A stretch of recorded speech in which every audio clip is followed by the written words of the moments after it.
There are some killer action sequences in this film that have taken a lot of planning. If you're a storyteller, it has the same potential as the imagination. We were like, let's go huge and imagine everything we can.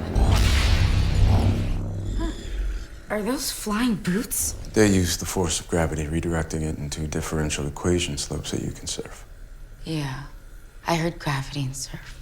It was clear that it was a very large universe that they pictured. They like to have a good amount of prep time to generate ideas. We were beginning tests with stunt material. They wanted action sequences that were both exciting but felt very, very real. We built a huge half pipe in Berlin to start figuring out body languages. We were training in Germany on the biggest ramp ever built, trying, some crazy trick with a wire, with a special machine that makes us fly in the air. We didn't know how Kane was going to move and use these gravity boots, try to figure out what that looks like. In some of the way they work, they generate kind of friction to gravitational force. It's not quite enough power to literally jetpack off and rise up into the air.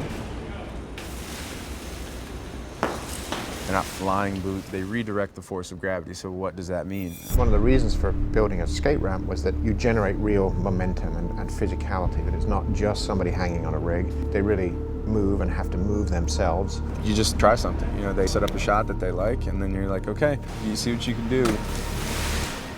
And you do one, they're like, okay, we really like that one, maybe try and really look like you're surfing. You can twist at all. So it's an ever-evolving process of the boots. They do like that process of being able to kind of see some ideas, realize that even they may be surprised by something new sometimes.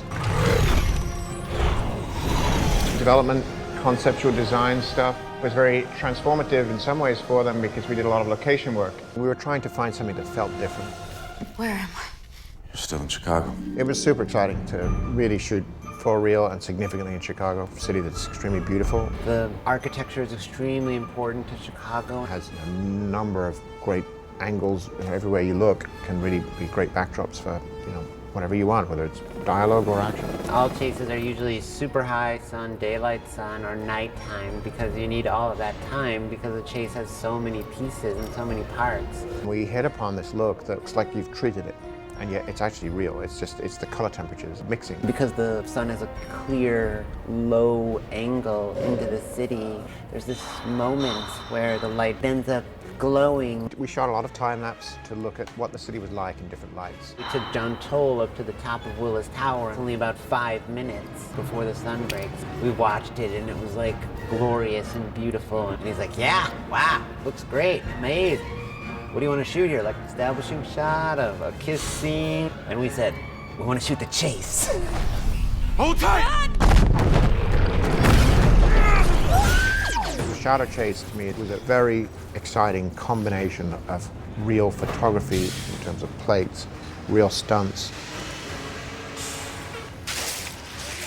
It spanned all the way to suspending two stunt actors from a helicopter and being flown through the city streets of Chicago. Because we wanted it to be real, so we were flying real stunt people, and we took Mila and Channing up there, and we shot with real live humans. They're very sensitive to digital animation of whether it's human beings or characters that lacks the real weight and physicality. This chase scene is made by the fact that we have two people hanging by this helicopter.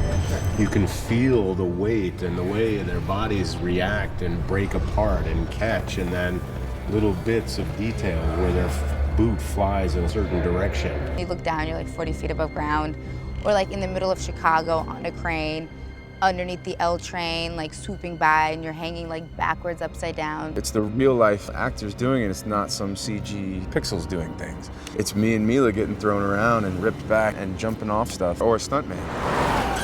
Because you can always sort of tell. We think there's just something that you react to as an audience when you see a live human sort of in the jeopardy of hanging from a helicopter that you will never ever achieve with CG. I love to fly in the air, and to fly in a museum of London like that, it's just crazy, amazing. The jump that I will do here from that balcony on my rollerblade, we've been calculating the exact speed, the angle of the jump. Of course, it's always scary the first time when you actually have to do it here. The speed, the guards, and then, and then the jump. Awesome. Until now, I always been working here on the movie with wires. So if something happened, they are there to pull you. But here for the first time, there is no wire.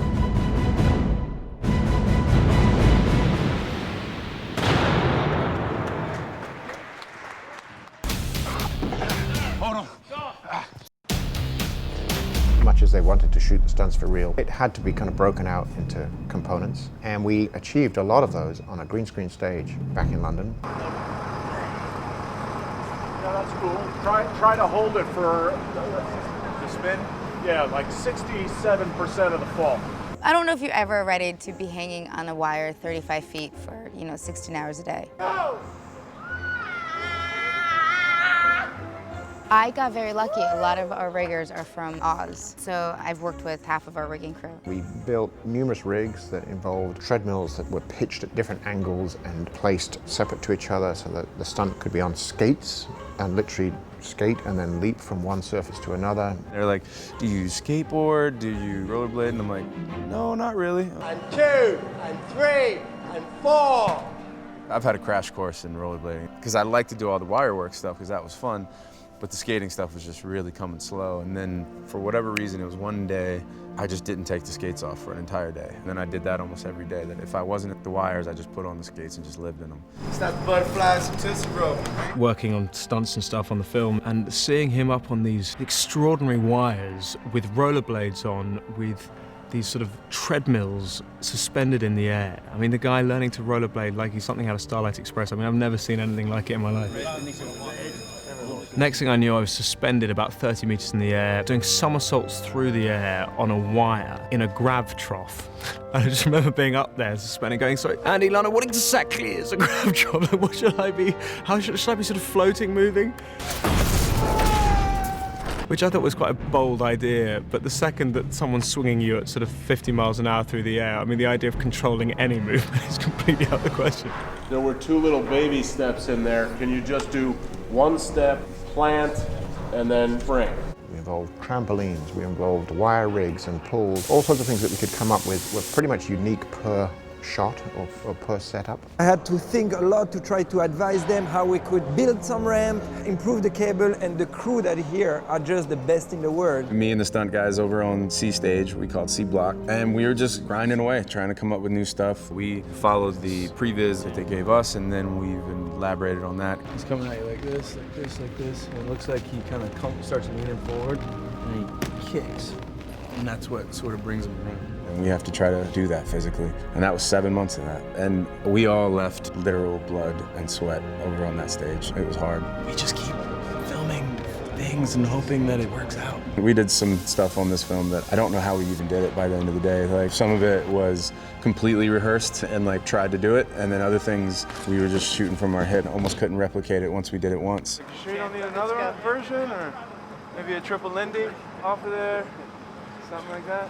They're adults who love comic books, and they're adults that love sci-fi, and they kind of live in that world, and they want to let everyone experience what's in their head and kind of make it be tangible and make it be palatable. It's always interesting when you sit down with directors, especially visionaries. Even the words that they use or that they're explaining it to you or you read in a script never ever really add up to what actually comes together in the movie. In a lot of ways, this movie is about pulling together many of the things that they've learned over the last number of years with films into something that's a very complex visual experience. Watch this.